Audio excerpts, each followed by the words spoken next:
नमस्कार, online maths class में आपका स्वागत है। इस वीडियो में हम प्रश्नावली 4 को शुरू करेंगे।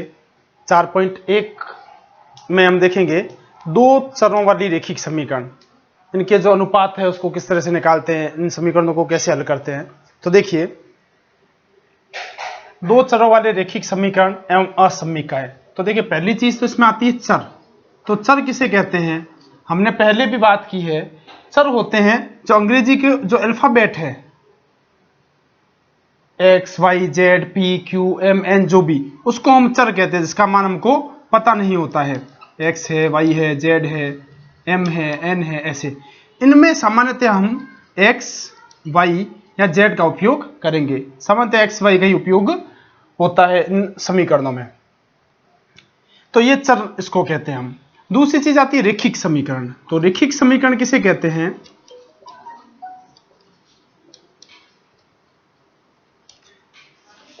तो हमने पहले बात की है। जैसे मैं कोई समीकरण लिखता हूं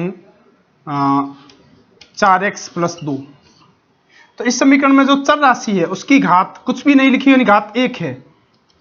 यहां पर x की घात 1 है।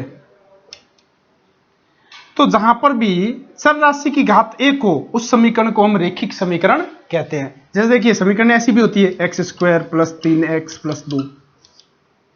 ये कौन सी समीकरण है, ये रेखिक नहीं है, ये द्विघात समीकरण है। यहाँ पर चर राशि की घात जो है 2 है, इसलिए द्विघात समीकरण है। तो जहां पर चर राशि की घात 1 हो, उसको हम एक घाती या फिर रेखिक समीकरण कहते हैं। तो ऐसी जो रेखिक समीकरणें हैं वो लेकर के हमको इस प्रश्नावली में हल करनी है। तो देखिए, यहां पर हमको दो समीकरणें दी होगी। जैसे इस रूप में हम लिख सकते हैं a1x + b1y + c1 = z। x और y दो चर हो गए। ऐसे ही a2x + b2y + c2 = 0। ऐसी दो हमको समीकरणें दी हुई होगी और इन दो समीकरणों से x और y के मान निकालने होंगे। अब यहां पर जो a b c है, जो a1 a2 है, b1 b2 है और c1 c2 है, ये क्या है, तो यह इनके गुणांक है, x y के गुणांक है। यानी ये कोई न कोई मान होंगे। जैसे 4x + 2y, तो क्या है, x का गुणांक है 4, वो 4 की जगह a1 लिखा है हमने। तो यहां पर ये चर राशि, यानी ये इनके चर राशियों के गुणांक है। तो ये इनके गुणांक हो जाते हैं। इस रूप में हम इनको समीकरणों को लिखते हैं, रेखिक समीकरणों को। ऐसी दो समीकरणें हमको दी होती है और इससे हमको x और y के मान निकालने होते हैं। हमने पिछली कक्षा में पढ़ा था, इनको हम प्रतिस्थापन द्वारा, विलोपन द्वारा ऐसे भी मान निकाल सकते हैं, लेकिन यहां पर हमको निकालना है आलेख द्वारा। यहां अपने सिलेबस में आलेख द्वारा है, यानी ग्राफ द्वारा हमको हल करके x और y के मान निकालने, जो हम आगे देखेंगे। अभी हमको ये a1/a2, b1/b2 और c1/c2, यानी इनके अनुपात जो है वो ज्ञात करने हैं और इनके अनुपात के आधार पर बताना संगत है या असंगत, जैसा पहला प्रश्न है। तो इनके अनुपात से मान कैसे निकलते हैं, तो हमको कुछ चीजें जो हमेशा ध्यान रखनी है, अभी हम सारणी के माध्यम से देखेंगे। देखिए, तो इस सारणी के माध्यम से हम इनके जो गुणांकों के अनुपात है उनको हम समझते हैं। देखिए, जैसे पहली स्थिति है, 3 स्थितियां बनती है, हमको ध्यान रखना है। जैसे पहली स्थिति है a1/a2 is not equal to b1/b2। हम देखेंगे यदि a1 और a2 का जो अनुपात है वह b1 और b2 के अनुपात के यदि बराबर नहीं हो, यदि वह बराबर नहीं हो, तो क्या होता है, रेखाएं एक दूसरे को प्रतिच्छेद करती है। प्रतिच्छेद करती है एक दूसरे को, यानी एक दूसरे को काटती है। इस तरह से किसी एक बिंदु पर काटती है, कहीं न कहीं, चाहे बीच से काटो, चाहे किनारे से, कहीं न कहीं एक बिंदु पर काटती है। एक स्थान पर दोनों रेखाएं एक दूसरे को काटती है। तो क्या होगा बीजीय हल, बीजीय हल होगा अद्वितीय। अद्वितीय का मतलब क्या है, यानी दूसरा कोई, यानी एक हल आएगा। एक हल यानी x का एक मान और y का एक मान आएगा, जो दूसरा नहीं होगा, उनके एक मान आएंगे फिक्स। और ये क्या होगा, यह संगत होगा। अभी आगे प्रश्न हल करेंगे तो और समझ में आएगी बात, अभी थोड़ा सा ध्यान इतना देंगे तो। यानी a1/a2 का अनुपात यदि b1/b2 के बराबर नहीं हो तो दोनों रेखाएं एक दूसरे को काटेगी, प्रतिच्छेदी रेखा होगी, एक हल निकलेगा और संगत होगी। दूसरी स्थिति बनती है कि यदि a1 बट्टा a2 बराबर हो b1 बट्टा b2 के, लेकिन बराबर नहीं हो c1 बट्टा c2 के, तो क्या होगा? तो जो रेखाएं हैं वो समानांतर होगी। समानांतर जानते हैं हम, एक रेखा ऐसी जाएगी तो दूसरी रेखा ऐसी जाएगी। तो इसके हल कितने होंगे? कोई हल नहीं होगा। कोई हल क्यों नहीं होगा? क्योंकि जब रेखा किसी स्थान पे मिलेगी नहीं तो हम मान कैसे निकालेंगे? हम ग्राफ में दो रेखाएं खींचेंगे। इसके सभी प्रश्नों में हमको दो रेखाएं बनानी है। हम कहीं पर भी ग्राफ लेंगे हर प्रश्न में और हम रेखाएं खींचेंगे। उसके जो मान आएंगे उसके आधार पर एक रेखा, जब ये पहली वाली स्थिति है तो वहां पर ऐसी रेखाएं बनेगी, तो यहां पर हम x का मान और y का मान निकाल लेंगे तो मान निकल जाएगा। लेकिन यदि कहीं पर ऐसा मान आता है, ऐसी रेखाएं आती है, तो वो कहीं पर मिलेगी नहीं, तो x y का मान हम कैसे निकालेंगे? कोई बिंदु होगा ही नहीं। तो फिर क्या होगा? कोई मान नहीं होगा, यानी कि ये क्या हो जाएगी? ये असंगत स्थिति हो जाएगी। इसके जो युग्म है वो असंगत होंगे। युग्मों की प्रकृति है ये है जो युग्मों की प्रकृति है। तो युग्मों की प्रकृति असंगत होगी। अब तीसरी स्थिति आती है कि a1 बट्टा a2 बराबर b1 बट्टा b2 बराबर c1 बट्टा c2, यानी तीनों का ही अनुपात बराबर हो तो क्या होगा? तो समपाती रेखा बनेगी। समपाती रेखा क्या होती है? तो जैसे एक रेखा बनाई और दूसरी रेखा एकदम इसके ऊपर आ जाए, दोनों रेखाएं एक दूसरे के ऊपर हो, इसको कहते हैं समपाती रेखा। तो क्या होगा? इसके हल क्या होंगे? तो अनेक हल होंगे, अनंत हल हो जाएंगे। क्यों हो जाएंगे? क्योंकि हर बिंदु, जो भी बिंदु लेंगे उस पर एक हल निकलेगा। सब जगह मिले हुई है दोनों रेखाएं, तो जितने बिंदु बनेंगे सब बिंदु इसके मान होंगे। और ये क्या होगा? युग्मों की प्रकृति यह भी संगत होगा। तो ये जो अनुपात है, इसके अनुपात के आधार पर हम बहुत सारी चीजें हमको पता चल जाएगी। ये जो इनके गुणांक है, हमने जो बात की, जो समीकरण है हमारी ये वाली, a1x plus b1y plus c1 बराबर 0, a2x plus b2y plus c2 बराबर 0, ये जो दो समीकरण हैं, इन समीकरणों में जो गुणांक है a1, b1 और c1, a2, b2 और c2, इनके जो अनुपात है, इन अनुपातों के आधार पर हमको बहुत सारे मान मिल जाएंगे, बहुत सारी चीजें हमको पता चल जाएगी। रेखाओं की प्रकृति क्या है, उसके बीजीय हल कैसे होंगे, वो संगत होगी कि असंगत होगी। यदि सामान्य प्रश्न हमको पूछते हैं तो हम इसके अनुपात के आधार पर हम निकाल सकते हैं। तो ये हमको, ये तीन स्थितियां हमको याद रखनी है। पहली स्थिति a1 बट्टा a2 बराबर नहीं हो b1 बट्टा b2 के। यदि ये बराबर नहीं होगी तो हमको c1 c2 देखना ही नहीं है। फिर ये बराबर नहीं तो बस सीधा प्रतिच्छेद वाला उत्तर हो जाएगा। यदि ये बराबर हो जाए तो फिर हम c1 बट्टा c2 भी देखते हैं कि वो बराबर है या नहीं है। यदि नहीं है तो समानांतर, और है तो समपाती। बस ये हमको ध्यान रखना है। तो अब हम पहले प्रश्न को हल करते हैं। पहला प्रश्न है, अनुपातों a1 बट्टा a2, b1 बट्टा b2 और c1 बट्टा c2 की तुलना कर ज्ञात कीजिए कि निम्न रेखिक समीकरणों के युग्म संगत है या असंगत। हमको संगत असंगत बताना है इनके अनुपात देख करके। तो देखिए, जैसे हम इसको मान लेते हैं समीकरण नंबर 1 और इसको मान लेते हैं समीकरण नंबर 2। तो अब हम देखते हैं समीकरण 1 से क्या हो जाएगा? a1 बराबर, a1 यहां पर 2 है, b1 बराबर, b1 यहां पर जो y के गुणांक में, x के गुणा में है वो a1, y के गुणा में है वो b1, और जो सामने है वो c1। तो b1 है -3 और c1 है 8। ऐसे ही समीकरण 2 से a2 है x का गुणांक यानी 4, b2 है -6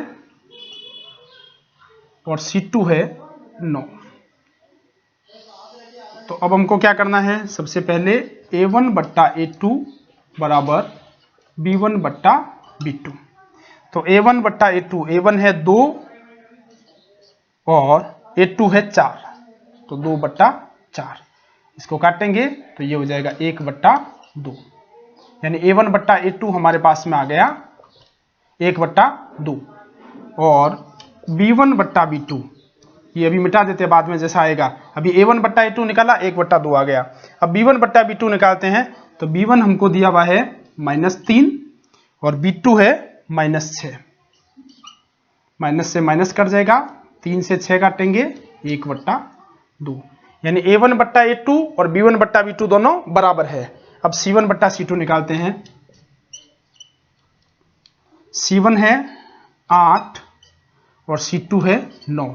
8 और 9 एक दूसरे से नहीं करते हैं, तो इसका मतलब क्या हो गया? इसका मतलब ये हो गया A1/A2 बराबर है B1/B2 के, लेकिन बराबर नहीं है C1/C2 के। तो ये कौन सी स्थिति हो गई? ये स्थिति हो गई जो 2 नंबर स्थिति थी, वह स्थिति हो गई। तो यहां पर क्या होती है? समानांतर रेखाएं बनती है, यानी युग्म क्या होता है? यानी अतः युग्म असंगत होगा। हमने 3 स्थितियां अभी पढ़ी थी, हमको ध्यान रख लेनी है। क्या थी? A1/A2 नहीं हो बराबर B1/B2 के, तो क्या था? तो संगत था, पहली स्थिति थी। दूसरी स्थिति थी A1/A2 बराबर हो B1/B2 के, लेकिन बराबर नहीं हो C1/C2 के, तो फिर असंगत होता है। और तीसरी स्थिति थी A1/A2 बराबर हो B1/B2 के और बराबर हो C1/C2 के, तो फिर संगत होता है। रेखा संपत्ति होती है, मान अनेक निकलते हैं, लेकिन युग्म है जो संगत होता है। दोनों स्थितियों में संगत होता है, केवल इस एक स्थिति में असंगत होता है। तो हमको अभी यही ध्यान में रखना है इस प्रश्न में, पहले प्रश्न में। तो ये हमने बता दिया यहां पर कि यह युग्म असंगत होगा। इस तरह से पहला प्रश्न हल हो जाएगा। दूसरा प्रश्न है 3x - y = 2 और 6x - 2y = 4। तो यह होगी समीकरण नंबर 1, ये समीकरण नंबर 2। तो यहां से वही A1 बराबर है 3, B1 बराबर है y के गुणा में कुछ भी नहीं, यानी 1 है, माइनस का 1, और C1 है 2। ऐसे ही इसमें A2 बराबर 6, B2 बराबर -2 और C2 बराबर 4। सीधा सिंपल हमको x के गुणा में जो पहली समीकरण है उसमें x के गुणा में है वो A1, y के गुणा में है वो B1, और जो तीसरे वाला है वो C1 हो जाएगा। और ऐसी समीकरण 2 में जो x के गुणा में है वो A2, y के गुणा में है वो B2, और तीसरा है जो C2 हो जाएगा। सिंपल सा हमको गुणांक लिखने और उनका अनुपात निकालना है। तो यहाँ पर A1/A2 निकालेंगे, तो A1/A2 हो जाएगा 3/6, यानी 1/2।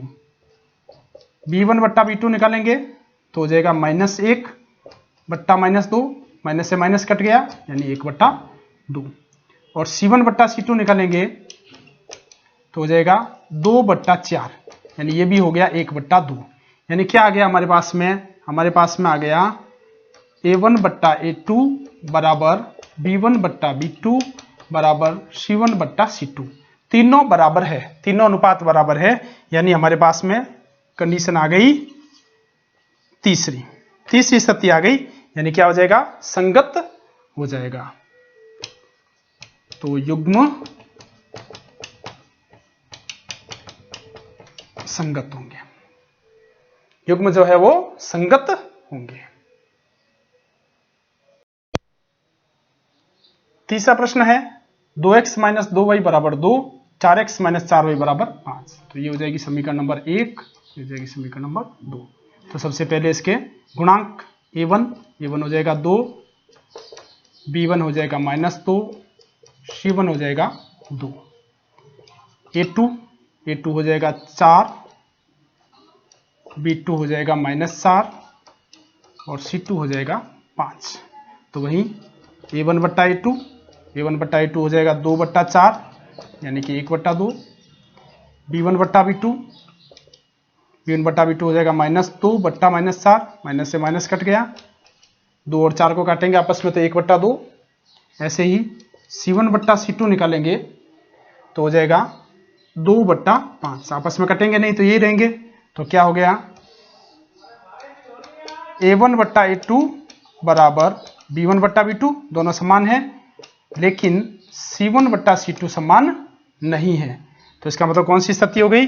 कंडीशन नंबर 2, यानी कि क्या है? युग्म असंगत है।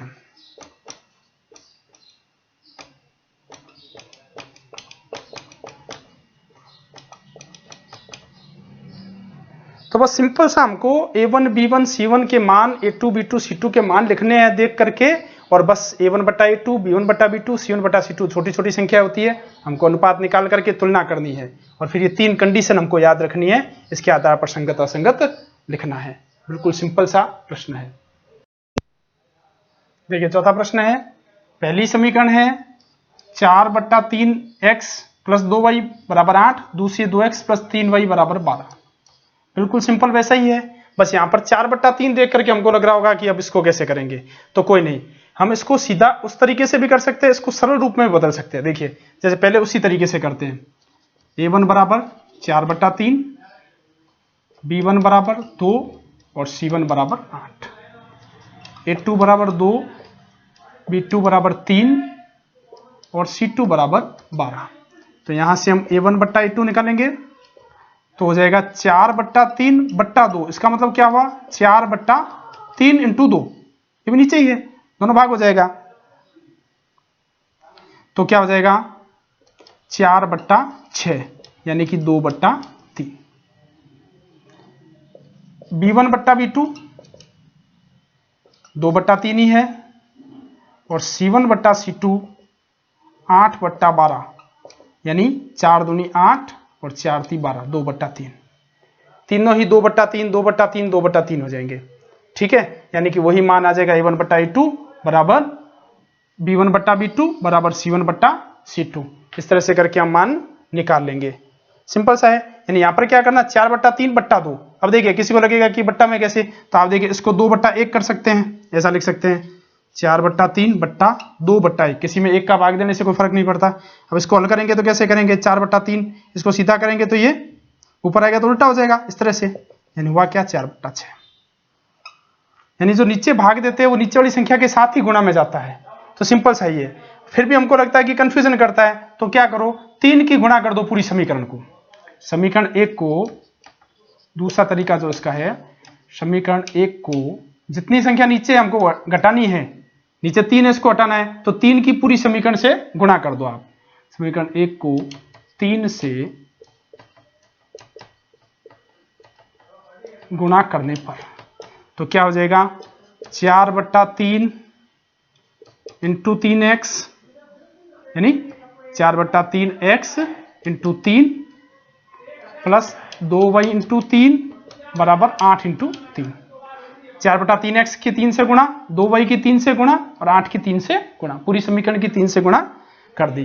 अब 3 से 3 को काट देंगे यहाँ पर, तो ये बचेगा 4x प्लस 2 3 6, ये हो गया 6y और बराबर ये हो गया 8 3 24। तो ये हमारे पास में समीकरण 1 आ गई। समीकरण 2 हमारे पास में है ही 2x प्लस 3y बराबर 12। अब यहां से A1 ले लो 4, B1 6 और C1 हो गए 24।